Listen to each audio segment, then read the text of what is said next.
அதாவது முன்னாள் முதலமைச்சர் ஓ பன்னீர்செல்வம் அவர்கள் பஞ்சமி நிலத்தை வாங்கினா அது சட்டவிரோதம், சட்டப்படி செல்லாதுன்னு அவருக்கு நல்லா தெரியும்.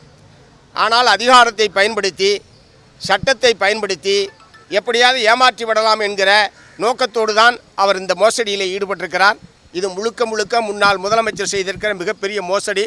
தன்னுடைய முதலமைச்சர் பதவியை பயன்படுத்தி, வருவாய்த்துறை அதிகாரிகளை பயன்படுத்தி இத்தகைய மோசடியில் அவர் ஈடுபட்டிருக்கிறார். பட்டியல் சாதியினுடைய ஆணையம் ஒரு நல்ல தீர்ப்பை நேற்றைய தினம் வழங்கியிருக்கிறார்கள். பட்டா வழங்கிய தாசில்தார் உட்பட நடவடிக்கைக்கு உள்ளாக்கப்பட வேண்டும் என்று சொல்லியிருக்கிறார்கள். தமிழ்நாடு அரசாங்கம் ஆணையத்தினுடைய உத்தரவை உடனடியாக நடைமுறைப்படுத்த வேண்டும். ஓ பன்னீர்செல்வம் அவர்கள் பெயரில் மாற்றப்பட்டிருக்கிற பஞ்சமி நிலத்தை உடனடியாக மீட்டு அந்த பகுதியில் உள்ள பட்டியல் சாதி மக்களுக்கு வழங்க வேண்டும் என்று கேட்டுக்கொள்கிறேன். இப்படி சட்டவிரோதமாக வாங்கிய குற்றத்திற்காக அவர் மீது கிரிமினல் நடவடிக்கை எடுக்க வேண்டும் என்று சிபிஎம் சார்பாக நான் வற்புறுத்துறேன். சுப்பராஜ் பட்டா வாங்கிட்டு 2022 3 வருஷம் கழிச்சு எனக்கு வைக்கிறாரு. சுப்பராஜ் சமானாக்கர், நான் உங்களுக்கு எல்லாத்தையும் தெரியும், சொல்ல தேவையில்லை. அவர் ஆஜராவதில்லை, நானும் ஆஜராவதில்லை. சுப்பராஜ் ஆயுதத்தை வாங்கல, நானும் ஆயுதத்தை வாங்கல. பஞ்சமி நிலம் இல்லை, இது நில உச்ச வரம்பில் இருக்கப்பட்ட மிக நிலம். 15 ஸ்டாண்டர்டுக்கு மேற்பட்ட மிக நிலத்தை அரசு எடுத்து ஜியோ போட்டு நிலமற்ற ஏழைகளுக்கு வழங்கப்பட்ட இடம் முடிஞ்சு வச்சு நான் வாங்கிறீங்க. 2022 இந்த 22 நான் வாங்கினேன்னா இது சீலிங்ல கட்டுப்பட்டேன்னா இந்த மாதிரி பல பரிவர்த்தனை உங்களுக்கு நடந்திருக்கு. இது ஏன் நம்ம நிலைமைக்கு நம்ம உள்ள போய் நுழைஞ்சிருக்கோம் அப்படின்னு சொல்லிட்டு எனக்கு தெரிய வந்தேன்னா நான் உடனே மறுபடியும் நான் யார்கிட்ட விலைக்கு வாங்கினா அவர்கிட்ட கொடுத்துட்டேன். உடனே கொடுத்துட்டேன், மாத்திட்டேன். 2024 7ஆம் மாசம் நான் சொல்லிடுறேன், முடிச்சேன். 22 சுப்பராஜ் எனக்கு எழுதி கொடுக்குறாரு.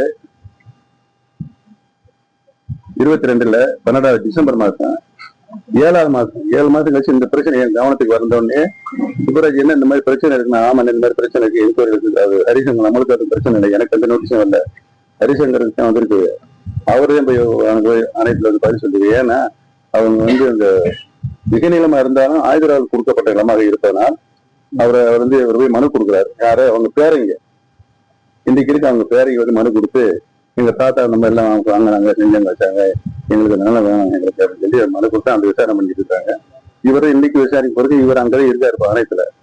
இதுவரைக்கும் எந்த உத்தரவும் வழங்கப்படவில்லை. பேப்பர்ல வந்துச்சுல 2 ஜட்ஜு ஆணையத்துடைய நீதிபதிகள் வழங்கியிருக்கிறாங்க, பட்டாவை கேன்சல் பண்ணியிருக்காங்க. வந்துச்சு என் பேரே இல்லப்பா அந்த நிலம். நான் எனக்கு இந்த நிலவை தெரிஞ்ச உடனே நான் அவங்களுக்கு திரும்ப அந்த 81 நான் எழுதி கொடுத்தேன். யாருக்கு? சுப்பராஜ் நான் வாங்கும்போது அதை எழுதி கொடுத்தேன். இதுதான் உண்மை நிலை. இந்த உண்மை நிலையை தெரிஞ்சுக்காம பத்திரிகை செய்தி, தவறான செய்திகள் பதியப்பட்டது என்பதைத்தான் உங்களிடம் விளக்கக்கூடிய ஒரு கட்டாய சூழ்நிலை எனக்கு ஏற்பட்டது. அதோடு மட்டுமில்லாம அருமை அண்ணன் பாலகிருஷ்ணன் அவர்கள், இந்திய கம்யூனிஸ்ட் மார்க்சிஸ்ட் முன்னாள் தலைவர் அவர்கள் பேட்டியும் கொடுத்திருக்காரு. அவங்களும் ஒரு கம்யூனிஸ்டுகள் ஆதாரத்தோட பேசுவாங்க. எந்தவித ஆதாரமும் வருவாய் அவங்களும் கேட்டு விளக்கம் பெறாமல் அவர் இந்த குற்றச்சாட்டை வைத்திருக்கிறார். அது தவறானது என்பதை நான் சுட்டிக்காட்டுகிறேன்.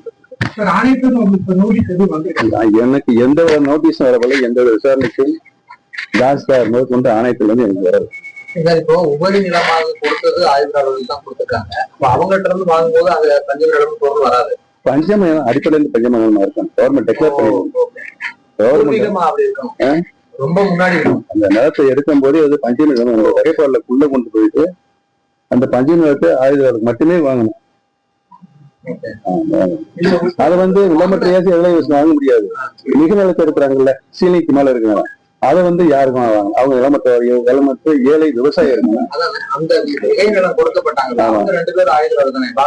ஆமா, இந்த வகைப்பாடு தனி, அந்த வகைப்பாடு தனி. நான் தான் சொல்றேன்ல, மிக நிலமாக இருப்பதை யாருக்கு வேணாலும் கொடுக்கலாம். இல்ல ஒரு சீலிங் வைப்பாங்க. 15 வருஷம் 20 வருஷம் 25 வருஷம் 30 வருஷம் 15 வருஷம் வச்சிருந்தாங்க. இப்ப 30 வருஷம் வச்சிருக்காங்க. நான் ரெவன்யூ வருவாய்த்துறை அமைச்சர் எனக்கு நல்லாவே தெரியும். எனக்கு தெரிஞ்சிருந்தால் எனக்கு பஞ்சமி நிலமாக இல்லை, தேவையில்லை. எனக்கு நோட்டீஸ் இது எங்க பேரை இணைச்சு வந்து தேவையே இல்லை எனக்கு. அதனால உங்ககிட்ட வழக்கம் சொல்றேன். நான் எதுக்கு ஆணையத்துல போய் நிக்கணும்? யாரு இப்ப அவரு இங்க இருக்காரு. யாரு எனக்கு விட்டவர் சுப்ராஜ். ஹரிசங்கருக்குதே நோட்டீஸ் வந்து அவர்தே போய் ஆணையத்துல பேசிட்டு இருக்காரு. டிஸ்கஷன் இருக்கு. அவர் வைக்கல வச்சு அங்க வாதாடிக்கிட்டு இருக்காரு.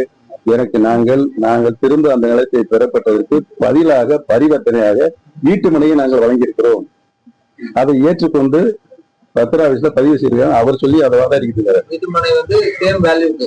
கூடுதல் வேலை வைப்பாரு. இப்ப எல்லாம் அதே போர்ச்சல் தேனியில உங்களுக்கு நிலம் என்ன தெரியல. எவ்வளவு விஷயம் இல்லங்க. அந்த கான்சென்ட்டுக்கு போக தேவையில்லை. நான் எனக்கு நிலம் வந்து இந்த நிலம் மிகநில வந்து இந்த டிஸ்பியூட் வந்து அவர் ஹரி பிரசாத் போயிருக்காருன்றது எதுக்கு சுப்ராஜ் இந்த மாதிரி வந்து அவருக்கு எழுதி கொடுத்து வாங்கி நான் யார்கிட்ட வாங்கணும் அவர்கிட்ட எடுத்து எழுதி கொடுத்தாரு. இன்னைக்கு அவர் கஷ்டம் இருக்காரு. அவர் பார்த்து அவருக்கு இந்த வரைக்கும் நோட்டீஸ் வரல. சொல்லுங்க. அதிமுக செங்கோட்டையன் முடிஞ்சுக்கலாம். அவசரப்படாதீங்க. முடிச்சு என்ன நிருபர் வந்திருக்காங்க. யாரு இவரு சிக்கந்தர் வந்து எனக்கு வந்து கிட்டத்தட்ட குட்டி பிள்ளைல இருந்து அவருக்கு எனக்கு நான் எப்படிப்பட்டவர்னு அவருக்குலாம் தெரியும். அவர் அனெக்ஸ் சேர்த்திருக்காரு பேப்பர்ல. அன்னப்பிரகாஷ் வந்து எனக்கு வந்து உதவியாளர் தான். யாரு அதிமுக ஒன்றிய செயலர் அன்னப்பிரகாஷ் வந்து எனக்கு உதவியாளர் தான். அவர் வந்து ஒரு 100 ஏக்கரை வந்து வய டேம்ல இருக்கிற பேக்வாட்டர் பக்கத்துல இருக்க அரசு நிலத்தை கையகப்படுத்தி தென்னமலை போட்டு வளர்த்துருக்காரு. அது வந்து அதிகார துஷ்பிரயோகம் பண்ணி அவர் வளர்த்திருக்காரு. அவர் வந்து எனக்கு அன்னப்பிரகாஷ் அவர் எந்த பக்கம் இருந்தாருன்னு இந்த செல்லமுத்து அவர்கிட்ட கேட்டுக்கங்க. அவருக்கு தெரியும். அவருக்கு ஃப்ரெண்ட். அவரு சிக்கந்தருக்கு ஃப்ரெண்ட் அன்னப்பிரகாஷ். உங்களுக்கு நண்பர் தானே? நல்லா ஒத்துக்கிறீங்க. அவர் எனக்கு உதவியாளர் இருந்தாரு. இந்த நீங்க போட்டிருக்க செய்தி உண்மை. எனக்கு உதவியாளர் அவர் இன்னைக்கு வந்து என்னுடைய கருத்துக்கு மாறுபட்டு இன்னைக்கு எடப்பாடி கூட நிற்கிறாரு. அவருக்கு ஒன்றிய செயலாளர் போட்டது செல்லமுத்து. அரசியல் வந்து இந்த மாதிரி செத்து விளையாடலாம் விளையாடக்கூடாதுங்கிறது என்னுடைய கருத்து. வேற கேள்வி இது தொடர்பு கேள்வி கேட்கறீங்களா? சுரேஷாது தெளிவாயிருச்சா உங்களுக்கு? குற்றம் இருக்கா? ஆதிதிராவிட கால மாவட்ட ஆட்சியில போயிருப்பாங்க. நிவாரணம் கிடைக்காதனால அவங்க ஆதிதிராவிடனால அந்த என்டிசி ஆணையத்துக்கு போயிருப்பாங்க. இது நியாயமா தான் இருக்கு. இது நியாயமா தான் இருக்கு. அவங்க வந்து அந்த ஆதிதிராவிட பெருமக்கள் போனது நியாயமான கருத்தாக வைத்துக் கொண்டாலும் ஊர்தி நிலம் இருக்குல்ல யார்கிட்ட அவங்களும் போயிருக்காங்க. அங்க போயிருக்காங்க. அது அங்க நீதிபதியா பதில் சொல்லணும். நம்ம 2 பேரும் இங்க விவாதம் பண்ண முடியாது. என் மேல எனக்கு குற்றம் இருக்காதுல. அந்த நிலைமை என்னோட இப்பொழுது இல்லை. நான் திரும்ப கொடுத்து விட்டேன். 7 மாசம் அந்த கவலை எங்க மாவட்டம் இது குறித்து உங்களுக்கு தெரியும். சிக்கந்தனை பத்தி உங்களுக்கு நல்லா தெரியும்.